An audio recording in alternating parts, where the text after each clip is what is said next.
Shalom Bapak Ibu yang kasih dalam Tuhan, selamat jumpa kembali dalam ibadah online Gereja Rehoboth Jemaat Filia di Lipo Cikarang, Minggu 18 Oktober 2020. Adapun tema yang saya ambil pada pagi hari ini adalah bagaimana membuktikan iman itu. Saya ulangi sekali lagi, bagaimana membuktikan iman itu. Nats pokok kita terambil dari Yakobus pasal 2 ayat 14 sampai 18 dan Matius 7 ayat 21 sampai 23. Kita dengarkan bersama ayat ini baik-baik.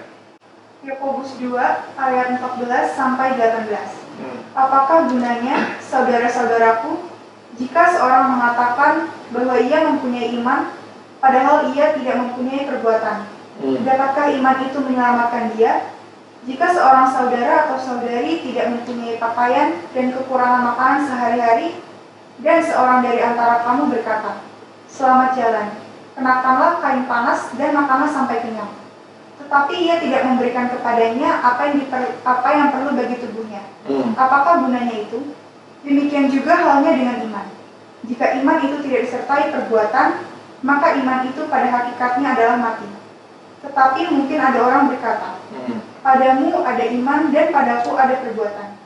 Aku akan menjawab dia, "Tunjukkanlah kepadaku imanmu itu tanpa perbuatan, dan aku akan menunjukkan kepadamu imanku dari perbuatan-perbuatanku." Ya. Dengan kata lain, iman tidak bisa lepas dari yang namanya perbuatan. Banyak orang mempercayai bahwa iman itu hanya sebagai suatu perkara-perkara yang spektakuler.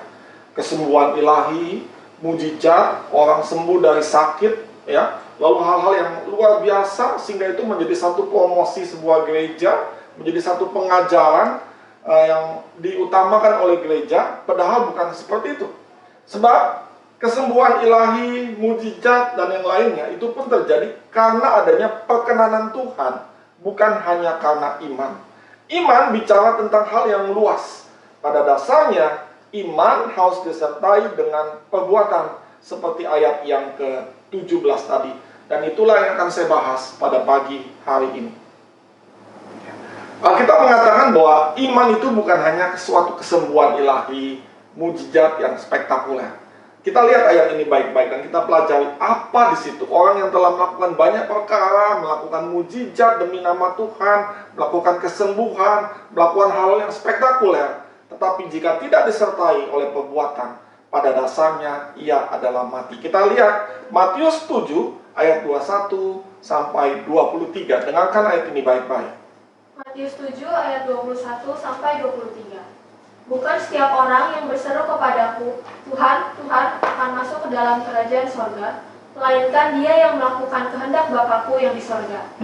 Pada hari terakhir, banyak orang akan berseru kepadaku, "Tuhan, Tuhan, bukankah kami bernubuat demi namamu, dan mengusir setan demi namamu, dan mengadakan banyak mukjizat demi namamu juga?" Pada waktu itulah aku akan berterus terang kepada mereka dan berkata, "Aku tidak pernah mengenal kamu, nyahlah daripadaku, kamu sekalian pembuat kejahatan." Ya, jadi dengan kata lain, iman sekali lagi bukan hanya mujizat, kesembuhan, bernubuat, melakukan perkara-perkara yang lain, mengusir setan dan sebagainya. Karena orang yang melakukan hal ini pun, ketika ia bertemu dengan Tuhan pada hari terakhir, kalau ia tidak membuktikan imannya, dia akan ditolak oleh Tuhan. Jadi bagaimanakah iman itu? Iman adalah sikap dan aktualisasi diri seorang terhadap Tuhan dan sesama. Ini adalah kata-kata daripada seorang teolog, pengkhotbah terkenal, raja pengkhotbah, Charles Spurgeon. Sekali lagi saya katakan, iman adalah sikap dan aktualisasi diri seseorang terhadap Tuhan dan sesamanya. Sebab itu marilah kita belajar tentang iman ini yang sesungguhnya, bagaimana membuktikan iman itu. Yang pertama adalah iman harus membuat seseorang makin taat kepada firman Tuhan. Roma 16 ayat yang ke-26. Tetapi yang sekarang telah dinyatakan dan yang menurut perintah Allah yang abadi telah diberitakan oleh kitab-kitab para nabi kepada segala bangsa untuk membimbing mereka kepada ketaatan iman. Ya, jadi iman perlu yang namanya ketaatan. Jika orang melakukan suatu perkara yang spektakuler, kesembuhan, ya bisa bernubuat, berkhotbah dan sebagainya, tetapi tidak disertai dengan satu kata yang namanya ketaatan, disitulah iman itu menjadi mati dan sia-sia. Jadi iman diperlukan membimbing kita kepada satu proses yang namanya ketaatan. Ya, seorang teolog lagi bernama D.L. Moody mengatakan begini: jika seseorang mengatakan bahwa ia beriman dan mengasihi Tuhan, tetapi tidak hidup dalam ketaatan, maka itu adalah suatu kepalsuan. Jadi iman yang pertama harus menuntun seseorang, membawa diri kita pada satu kata yang namanya ketaatan. 2 Korintus 2 ayat yang ke-9. 2 Korintus 2 ayat yang ke-9. Sebab justru itulah maksudnya aku menulis surat kepada kamu, yaitu untuk menguji kamu, apakah kamu taat dalam segala sesuatu. Iya, jadi Paulus kepada jemaat di Korintus, jemaat yang penuh dengan spektakuler, kesembuhan ilahi, karunia-karunia yang luar biasa. Tetapi jika tidak disertai ketaatan, semua menjadi sia-sia. Itu poin yang pertama dari bagaimana membuktikan iman kita. Hal yang kedua, bagaimana membuktikan iman itu adalah iman membuat hidup kita bersandar pada pemeliharaan Tuhan. Sekali lagi, iman membuat hidup kita bersandar pada pemeliharaan Tuhan. 1 Petrus 1 ayat yang ke-5. Yaitu kamu yang dipelihara dalam kekuatan Allah karena imanmu. Sementara kamu menantikan keselamatan yang telah tersedia untuk dinyatakan pada akhir zaman. Iya.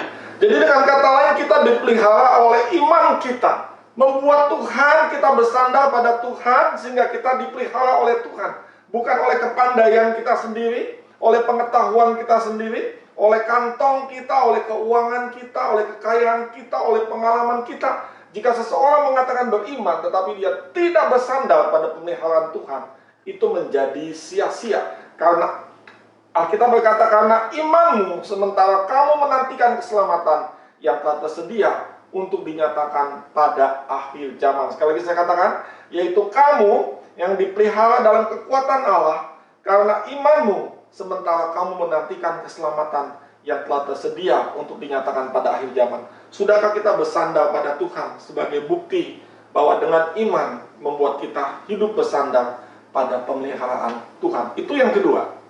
Adapun yang terakhir, yang ketiga adalah bagaimana membuktikan iman itu? Iman membuat kita mampu mematahkan dan memadamkan panah api dari kuasa setan. Efesus pasal 6 ayatnya yang ke-16. Dengarkan ayat ini baik-baik. Efesus 6 ayat yang ke-16. Dalam segala keadaan pergunakanlah perisai iman, sebab dengan perisai itu kamu dapat memadamkan semua panah api dari si jahat. Iya, jadi jika seseorang mengatakan bahwa dia beriman, tapi dia melakukan kejahatan, tiap-tiap hari bisnisnya, usahanya, pekerjaannya, lalu perkataannya masih kotor, tidak punya ketaatan, tidak punya kesetiaan. Dengan kata lain, orang ini tidak mampu memadamkan panah api dari si kuasa jahat itu, dari si setan itu. Dan orang yang beriman mampu mematahkan itu semua. Kemalasan, kebohongan, kelicikan, ya. Lalu roh perlawanan, tidak ada penundukan diri, dan sebagainya. Itu yang perlu dipatahkan kalau kita beriman. Sekali lagi, iman mendatangkan ketaatan bagi hidup kita. Iman membuat kita bersandar kepada Tuhan. Dan yang ketiga, iman membuat kita mampu mematahkan panah api dari kuasa setan. Sudahkah kita beriman dan melakukan hal ini? Apa kesimpulan firman Allah ini? Mari kita selidiki hati kita. Apakah kita beriman membuat kita makin taat kepada Tuhan? Ataukah justru kita memiliki karunia-karunia iman dan sebagainya, kita makin merasa tinggi hati, angkuh dan sebagainya? Oh, itu bukan yang Tuhan inginkan. Tuhan inginkan agar kita beriman dan kita makin taat kepadanya. Dan yang kedua, iman membuat hidup kita bersandar pada pemeliharaan Tuhan. Dalam keadaan yang sulit seperti ini, tetaplah bekerja, tetaplah berusaha, dan yakinlah bahwa Tuhan tetap memelihara hidup kita semua. Dan yang ketiga, mari kita sanggup dengan iman kita mematahkan segala kuasa tipu daya dari setan. Jangan pernah berbuat sesuatu yang melanggar firman Allah dalam kondisi apapun juga. Tapi biarlah dengan kuasa Tuhan kita mematahkan segala tipu daya dari setan. Iman membawa kita kepada kemenangan. Mari kita nyanyikan pujian ini. Ujilah aku.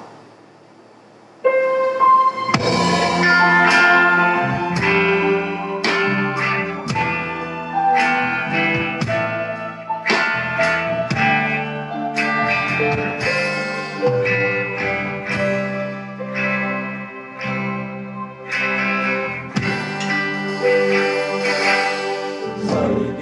aku, lihat hatiku, lihat hatiku.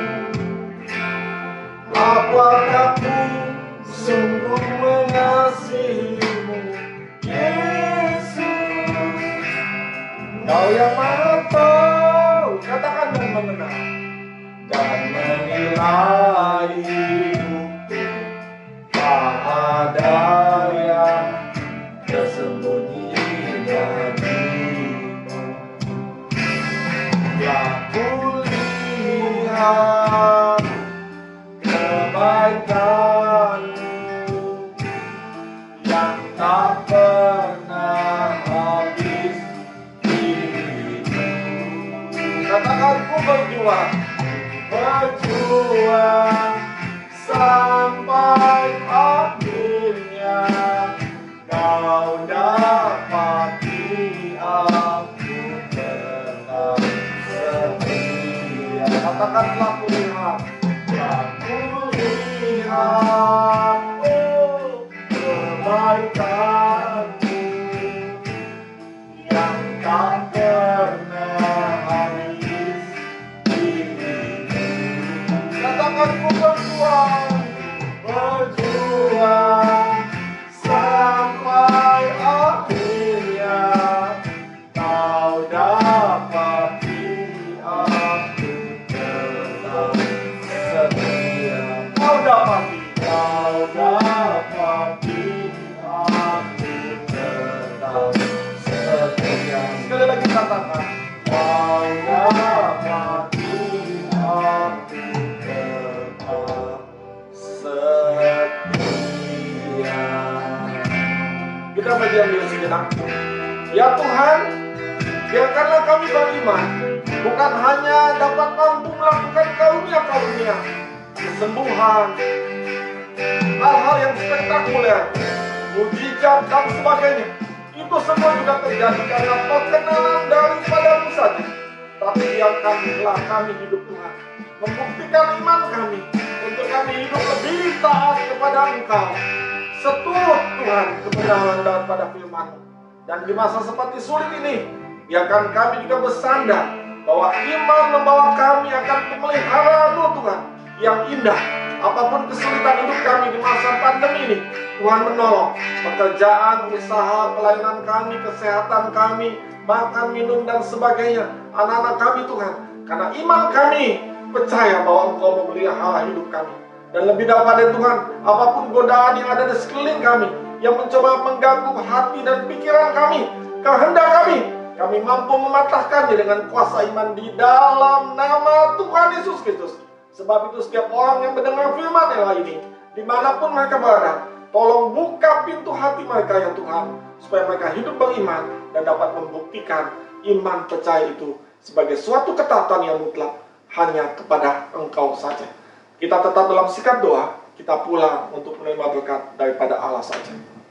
Saudara-saudaraku yang kekasih di dalam Yesus Kristus, marilah kita mengangkat tangan untuk menerima berkat Allah. Marilah kita mengarahkan hati kita kepada Tuhan dan hadirat-Nya. Maka berkat Allah akan memenuhi hidup kita. Berkat Allah akan memenuhi keluarga kita. Berkat Allah akan memenuhi kesehatan kita. Berkat Allah akan memenuhi pekerjaan kita. Sebab itu, jadilah saluran berkat bagi sesama. Dan jadilah saksi, jadilah terang. Milikilah hidup yang berkemenangan dimanapun saudara berada. Dan akhirnya saudara-saudara kekasih, marilah kita pulang dengan berkat dari Allah Bapa, kasih karunia dan damai sejahtera dari Tuhan kita Yesus Kristus, dan persekutuan dengan Allah Roh Kudus menyertai kita sekalian mulai hari ini sampai Maranatha Tuhan Yesus datang yang kedua kalinya. Dengan segala kerendahan hati, kita semua yang mendengar firman Allah ini, menerima berkat ini, berkata amin. Tuhan Yesus memberkati kita semua.